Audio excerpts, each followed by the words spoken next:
नमस्कार। ANM GNM course देखिए, बहुत सारे बच्चे अभी 12th क्लास पास आउट करेंगे तो उनके सामने एक ऑप्शन आएगा कि हमें फ़र्दर स्टडी करनी चाहिए या कोई कोर्स करना चाहिए। और मोस्टली जो आजकल की डिमांड है, मोस्टली गर्ल्स नर्सिंग कोर्स की तरफ भागना चाहती है या नर्सिंग कोर्स करना चाहती है। तो उनमें दो कोर्स मेन होते हैं, एक एएनएम और जीएनएम। इन द फर्दर आगे भी कुछ होता है, बीएससी नर्सिंग, एमबीबीएस, तो वो हाई लेवल होता है। वो साइंस स्टूडेंट होते हैं, उनके पास काफ़ी अच्छी नॉलेज होती है। लेकिन जब बात आती है कि आर्ट्स और कॉमर्स वाले स्टूडेंट भी नर्सिंग लाइन की तरफ जाना चाहते हैं, तो आपके सामने दो ऑप्शन होते हैं, एक एएनएम और एक जीएनएम। तो जो एएनएम और जीएनएम दिल्ली से करना चाहते हैं, तो मैं कंप्लीट वीडियो इसके रिगार्डिंग आपके लिए ये प्रोवाइड कर रहा हूँ। और आई विल प्रॉमिस यू कि अगर आप इस वीडियो को कंप्लीट देखते हैं तो एएनएम जीएनएम दिल्ली से गवर्नमेंट कॉलेज में करना चाहते हैं तो आपके पास कोई डाउट नहीं बचेगा। फिर भी अगर कोई आपके पास डाउट बचता है तो आप नीचे कमेंट बॉक्स में कमेंट कर सकते हैं। तो सबसे पहले हम बात करते हैं एएनएम कोर्स के बारे में। देखिए, नर्सिंग लाइन में एंट्री करने का सबसे छोटा कोर्स होता है एएनएम, जिसकी फुल फॉर्म होती है ऑक्सिलरी नर्सिंग मिडवाइफरी। ठीक है, तो सबसे पहले तो बता दूं मैं इसके लिए क्वालिफ़िकेशन क्या चाहिए होती है। तो इसके लिए आपका सिर्फ 12th पास होना ज़रूरी है। ये 2 इयर्स यानी 2 साल का कोर्स होता है। सबसे बेसिक कोर्स है ये नर्सिंग का, 12th पास 2 ईयर कोर्स। उसके बाद आप प्राइवेट जॉब किसी भी हॉस्पिटल में एएनएम पोस्ट पे कर सकते हैं, या गवर्नमेंट वैकेंसी आती है एएनएम की तो आप इजीली उसमें अप्लाई कर सकते हैं। ठीक है, 2 साल का कोर्स है, आपके पास 12th पास होनी चाहिए। स्ट्रीम कोई भी चलेगी, चाहे आपके पास आर्ट हो, चाहे आपके पास कॉमर्स हो, चाहे आपके पास साइंस हो, ये कोई फ़र्क नहीं पड़ता। चलिए, ये तो बेसिक नॉलेज है, आपको कोई भी बता सकता है कि भाई 12th पास 2 ईयर आर्ट कॉमर्स साइंस। लेकिन अगर आप दिल्ली से हैं और आप चाहते हैं कि मैं एएनएम गवर्नमेंट कोर्स से गवर्नमेंट कॉलेज से करना चाहता हूं, तो मैं आपको बता देता हूं कि गवर्नमेंट से अगर आप एएनएम करना चाहते हैं तो आप कहां से कर सकते हैं। तो देखिए, अभी अप्रैल का मंथ चला हुआ है, मई या जून के अंदर एएनएम कोर्स के फॉर्म आ जाते हैं। तो एक कॉलेज है आरएचटीसी जो आपको एएनएम का कोर्स कराता है, उसकी मैं फुल डिटेल आपको सामने प्रोवाइड कर रहा हूँ। आरएचटीसी जो कॉलेज नजफगढ़ में है, और यही कॉलेज एक और कॉलेज से कनेक्टेड है, एलआरएचएस लेडी रीडिंग हेल्थ स्कूल, जो हिंदूराव सदर बाज़ार की साइड है। सिर्फ ये दो ही कॉलेज हैं जो आपको एएनएम दिल्ली से गवर्नमेंट कराते हैं, इसके अलावा कोई कॉलेज नहीं है। अगर आपको इसके अलावा कोई कॉलेज दिल्ली में बता रहा है तो सब प्राइवेट कॉलेज है, वहाँ फ़ीस लगती है। ये कॉलेज दोनों बिल्कुल फ्री हैं, यहाँ कोई फ़ीस नहीं लगती। 40 सीट यहाँ रहती है, 40 सीट यहाँ रहती है, तो 80 बच्चों का ही, 80 स्टूडेंट का ही सिलेक्शन यहाँ पर हो सकता है।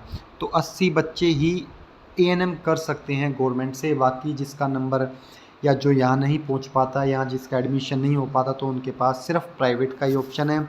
प्राइवेट में फ़ीस 50-60,000 होती है, उसके अलावा और चार्जेस लगते हैं। लगभग पर मंथ 70-80,000 के आसपास पहुंच जाता है, बाकी डिपेंड्स ऑन कैटेगरी। तो इसका प्रोसेस क्या है, तो एलआरएचएस हिंदूराव या आरएचटीसी, इन सब का एक ही प्रोसेस है, दोनों के एक ही फॉर्म निकलते हैं, और फॉर्म निकालता है आरएचटीसी नजफगढ़। ठीक है, दोनों के एक ही फॉर्म निकलते हैं और फॉर्म निकालता है आरएचटीसी नजफगढ़। आरएचटीसी की साइट पे जाएंगे तो आपको वहाँ उसके फॉर्म दिखाई दे जाएंगे विद इन अ मंथ। ठीक है, मई जून तक फॉर्म आ जाते हैं। बाकी जैसे ही फॉर्म आते हैं मैं आपको उस चीज़ की भी अपडेट डाल दूंगा, तो आपको उस चीज़ की घबराने की ज़रूरत नहीं है। तो पहले आरएचटीसी के फॉर्म निकलते हैं, लगभग 15 से 20 दिन फॉर्म का प्रोसेस चलता है, फॉर्म आप फिल कर सकते हैं। उसके बाद आपका एक रिटन एग्ज़ाम होता है, उसका सिलेबस मैं आपको अपडेट दे दूंगा। रिटन एग्ज़ाम, उसमें बहुत सारी चीज़ें आती हैं, जीके भी डाल देते हैं, थोड़ी हिंदी भी डाल देते हैं, इंग्लिश भी, लेकिन मोस्टली उसमें साइंस आती है। तो जो भी स्टूडेंट चाहता है कि मैं ANM RHTC का एग्ज़ाम इस बार क्लियर करके जाऊंगा या क्लियर कर दूंगा, सॉरी मैं एक बात बताना भूल गया, ANM दिल्ली से सिर्फ गर्ल्स ही एडमिशन ले सकती, तो बॉयज़ इस वीडियो को ना देखें, क्योंकि दिल्ली से आप ANM GNM गवर्नमेंट तो फ़िलहाल नहीं कर सकते। तो साइंस के मोस्टली क्वेश्चन आते, तो आप अभी बुक उठाइए और 8th 9th 10th NCERT science को बिल्कुल अच्छे से समझ के रट के फेंक दीजिए, ताकि आपका एग्ज़ाम जैसे ही मई जून में आए आप उसको क्लियर करें। ये प्रोसेस बड़ा फास्ट रहेगा। एग्ज़ाम हुआ, 3-4 दिन बाद रिज़ल्ट आया, उसके 5-10 दिन बाद एडमिशन, काउंसलिंग, ये सब होगा, आपके ब्लड टेस्ट वगैरह होकर आपका एडमिशन हो जाएगा। तो ये RHTC नजफगढ़ का एडमिशन लेने का प्रोसेस है। वो ही आपको 80 बच्चों को सिलेक्ट करेंगे, 40 को अपने पास रखेंगे, 40 को इंदौराव में भेज देंगे। 2 साल का कोर्स है, वो आप कर सकते हैं। नेक्स्ट पॉइंट, फ़ीस वहाँ कोई नहीं लगती, ज़्यादा से ज़्यादा आपको 500 या 1000 रुपये एग्ज़ाम चार्ज वगैरह लग जाता हो, वो लग जाता है, लेकिन अब वो भी बंद है। हॉस्टल कहीं नहीं है, आपको वहाँ डेली अप डाउन करना पड़ेगा। अब बात करते हैं GNM की।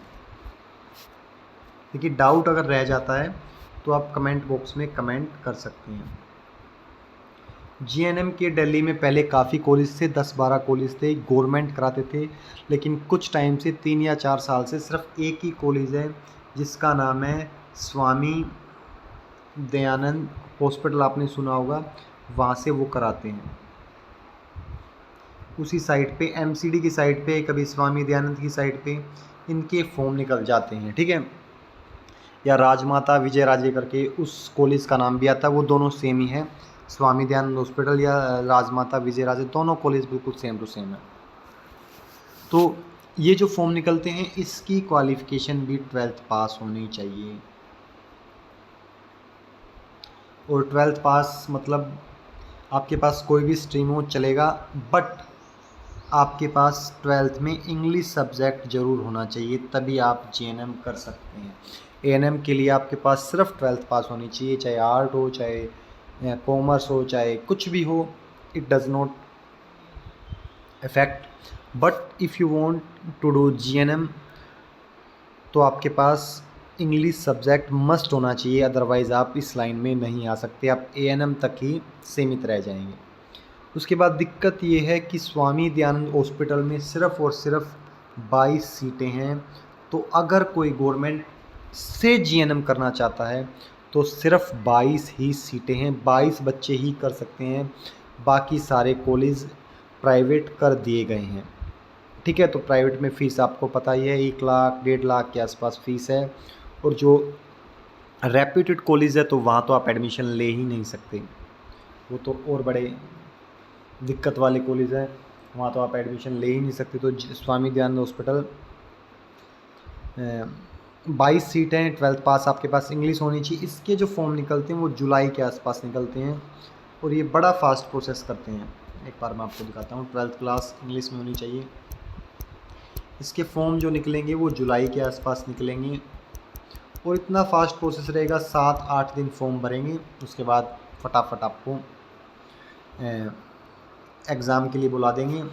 तो जुलाई में फॉर्म निकलेंगे, विद इन 20 डेज़ ये सारा काम करा देते हैं, 7-8 दिन में फॉर्म भरवाएंगे, और 3-4 दिन के अंदर एग्ज़ाम होगा। उसके बाद आपको रिज़ल्ट भी दे दिया जाएगा 4-5 दिन के अंदर, फिर आपको एडमिशन भी करा दिया जाएगा। बड़ा फास्ट प्रोसेस चलता है, लेकिन इसमें बच्चों आपका हॉस्टल कंपलसरी है, आपको हॉस्टल में रहना पड़ेगा। तो वहाँ चार्ज लगता है मेस का 2-3K जैसा भी लगता है। फ़ीस भी यहाँ लगती है, फ़ीस होती है आपकी 10K पर ईयर, 10,000 प्रति वर्ष, यानी 1 साल के आपको 10,000 यहाँ फ़ीस देनी पड़ेगी। तो मैंने जितनी भी डिटेल आपको बता दी है, फिर भी मिसिंग रहेगी, कुछ डाउट रहेंगे तो आप नीचे कमेंट बॉक्स में कमेंट कर सकते हैं। Thank you.